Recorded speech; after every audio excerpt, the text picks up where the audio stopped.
Émotionnel ou rationnel, en accord ou à l'opposé. Les rencontres de l'heure. On est avec Joseph Facal. Joseph, j'ai décidé que j'étais autochtone, puis ça, c'est ma facture d'Hydro-Québec, puis c'est ça que je fais avec. Hein? Attends une minute. Hein? Je les paye pas. Qu'est-ce que t'en penses? Ouais. C'est Thomas Gerbet de Radio-Canada qui a sorti ça. Ouais. Richard, en passant, ce qu'on vient d'entendre là avec tes deux co-animateurs, pour moi, c'est une petite cure de jouvence. 1991, Mylène Farmer, je me souviens parfaitement de ça. Écoute, Mylène Farmer, là, elle a nos âges, là. Ben oui. Elle est peut-être mieux conservée que toi et moi, là, mais c'est nos âges, là, tu sais. Enfin, bref. Oui, écoute. T'imagines mal danser torse nu avec du Vicks Vaporub sur le torse, sur Mylène Farmer?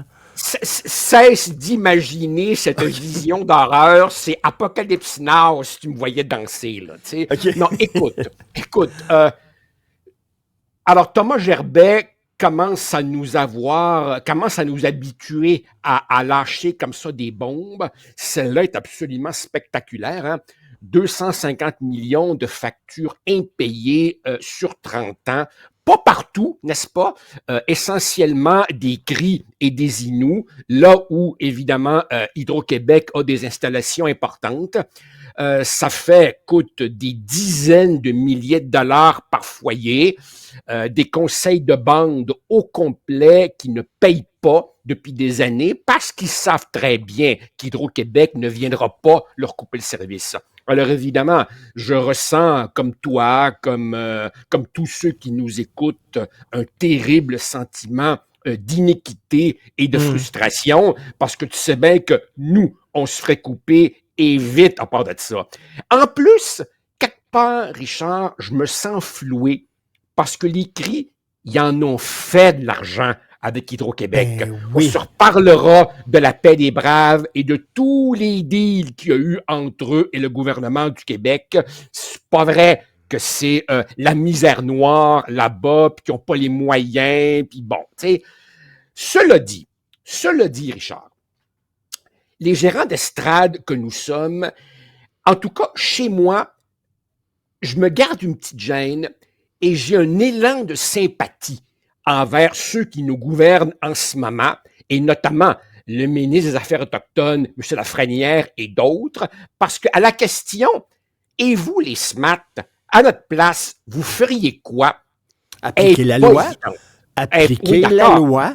OK, Richard, ça, là, concrètement, ça voudrait dire qu'Hydro-Québec tire la plug et plonge dans le noir des communautés au complet.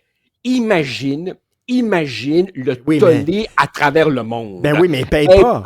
Ils ne payent pas leur facture. Je suis d'accord avec toi. Bien sûr qu'ils ne payent pas. Mais elle n'est pas facile pour le gouvernement du Québec. Comment gérer ça? Alors évidemment, à un moment donné, là, Joseph, là, il y a du trafic d'armes sur les réserves, c'est connu de tout le monde. Maintenant aussi, il y a du trafic d'êtres humains parce qu'il y a des migrants qui passent par des réserves qui enjambent la frontière canado-américaine. On sait, là, il y a des conseils de banque qui s'en mettent plein les poches, puis l'argent va pas auprès des gens qui ont des besoins. C'est comme, on sait tout ça, on n'agit pas, on fait rien, la police rentre pas, on les regarde faire n'importe quoi. Richard, à Hydro-Québec a beau dire que le concept d'effacement de dette n'existe pas. Entre toi et moi, Richard, c'est quoi les chances qu'Hydro-Québec retrouve son argent? Non, il n'y en aura pas. Cet argent-là, on risque de ne jamais en voir la couleur. Alors là, évidemment, que faire? Bon, il y en a qui disent, parmi les Autochtones du Nord, on voudrait payer, mais on n'a pas les moyens. D'autres disent, pourquoi il faudrait payer pour des barrages qui sont chez nous? Non, je m'excuse. Ils ne sont pas les seuls propriétaires du sol. D'autres parmi eux disent, ça devrait être gratuit de toute façon, comme s'il n'y avait pas de coût de production. Et d'autres encore, les bouffins finaux, disent, on paiera quand d'autres contentieux ont été réglés. Autrement dit, parmi certains de ces chefs, on en fait un enjeu pour extraire encore d'autres concessions du gouvernement du Québec. D'où ma question, Richard. D'où ma question. Est-ce que c'est simplement de la négligence ou est-ce que c'est une opération concertée depuis des années de ne pas payer pour se donner un outil de négociation supplémentaire? J'ai pas la réponse à ça, mais je me demande dans quelle mesure il n'y a pas une concertation. Maintenant, est-ce que je suis outré, Richard, au moins autant que toi?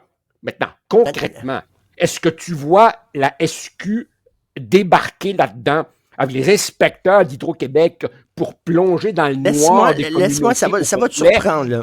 J'ai de la misère à envisager ça. J'ai bien de la misère à envisager ça. Joseph, je me fais, non l'avocat du diable, mais l'avocat du bon Dieu, OK? Mettons que je suis woke. Boum, je suis woke, OK? Ouais. Alors, tu sais, des fois, au Québec, on craint l'immigration massive, qu'on va perdre notre langue, puis ça va changer la société. L'immigration massive, il y en a eu en tabarnouche les Autochtones, OK, là? On est arrivé, là, toute une Christie de gang, là, puis on a dit, votre langue, votre culture, on s'en fout, puis on a pris le territoire. C'est ça qui est ça. Et il y a peut-être des gens qui diraient, ben regarde, c'est peut-être normal aussi qu'ils ne payent pas d'électricité. Ça se peut-tu, ça? Ces gens-là ont été acculturés, on n'aimerait pas ça. Nous autres, perdre notre culture, perdre notre langue, on se tient debout contre ça. Mais Christy, c'est ce qui leur est arrivé à eux autres. Ben, c'est l'argument, c'est sans aucun doute l'argument woke par excellence. Oui. Quelque chose du genre, après tout ce qu'ils ont subi, effaçons ça et patati patata. Non. Tu sais bien que je rejette ça complètement. Je sais pas si tu Pourquoi? Je sais pas si tu. Mais non. Parce que ça renforcerait un sentiment d'impunité absolue chez eux. Et bien entendu, ça viendrait rajouter une énorme couche de frustration chez les non-autochtones qui, eux, évidemment, payent leur compte rubis sur ongle. Alors évidemment, t'as beau tourner ça de tout bord, tout côté, Richard, il n'y a pas de solution facile. Tu sais, quand j'étais encore prof, j'expliquais à mes étudiants la différence entre solutionner un problème puis gérer un problème. Solutionner un problème, c'est attaquer sa cause. Tu la fais disparaître. Gérer un problème, c'est on va parler, on va trouver un terrain d'entente, puis tu essaies de minimiser les inconvénients et de préserver les apparences. Hydro-Québec a choisi cette voie-là en disant, t'as vu, on amorce une réflexion là-dessus. Je me demande bien où la réflexion va les conduire. Est-ce qu'il faut effacer les dettes? Non. Peut-on les contraindre à payer? Ça va être ben tough.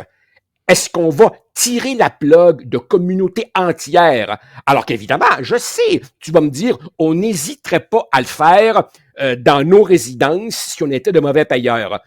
Oui, effectivement, toi et moi, on serait déplugués.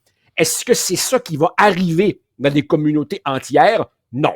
Non. Certains pourront le souhaiter, mais ça n'arrivera pas. Hydro-Québec ne fera pas ça. Le gouvernement n'autorisera pas non plus qu'Hydro-Québec fasse ça. Oh, d'ailleurs, et en passant, est-ce que tu ne trouves pas, Richard, que cette affaire jette une lumière tout à fait crue sur les relations entre Hydro-Québec et le Conseil des ministres? Oui. M. Lafrenière, quand il a répondu, donnait l'impression d'un gars qui a appris dans le journal qu'il y avait 250 millions de factures impayées. Alors que ça date pas d'hier?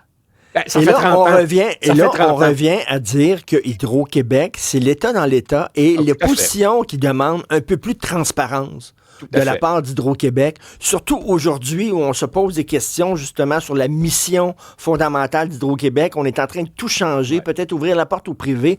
Est-ce qu'on peut le faire en toute transparence? Oui. En tout cas, Richard, je peux te dire une chose.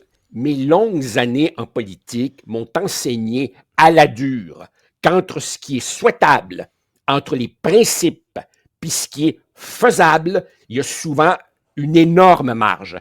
Les principes ici, c'est simple. Hein? N'importe qui profite du service devrait le payer. Ils doivent payer. Puis s'il y a des arriérés, on prend les ententes. Dans les faits, ça n'arrivera pas. Alors, tu comprends bien que si on n'ose pas intervenir à Oka, si on n'ose pas intervenir dans toutes sortes d'autres circonstances, ben, tu comprends bien que non, les autorités, le gouvernement du Québec n'utilisera pas la manière forte. Mais ce qu'on peut dire, ce qu'on peut faire maintenant avec l'autodéfinition, on peut se définir femme et on doit nous prendre au sérieux. Là, on ne peut pas contester parce que je me sens. Est-ce qu'il y a de plus en plus de Québécois qui vont dire « Je suis autochtone ». Je suis autochtone, j'ai des grands-parents autochtones, et voilà. Écoute, au point où on en est, j'ai l'impression que pour certaines de ces communautés, ils vont en faire un enjeu particulier dans une négociation plus vaste. Si vous voulez qu'on paye au moins partiellement, ou en tout cas que dorénavant on paye quand la facture rentre, on va s'asseoir à table et vous allez nous donner autre chose. Bref, on s'engage au mieux dans de longues, pénibles, laborieuses négociations dont je ne vois absolument pas l'issue. Je n'aimerais pas être à la place du gouvernement. C'est une nouvelle patate chaude et je compatis avec eux. Il n'y a pas de solution facile. Et tu l'as déjà écrit, parfois, il y a des problèmes sans solution. Il y a des Merci, problèmes Joseph. sans solution. Exactement. Ça marche. À demain. Bye. Au plaisir.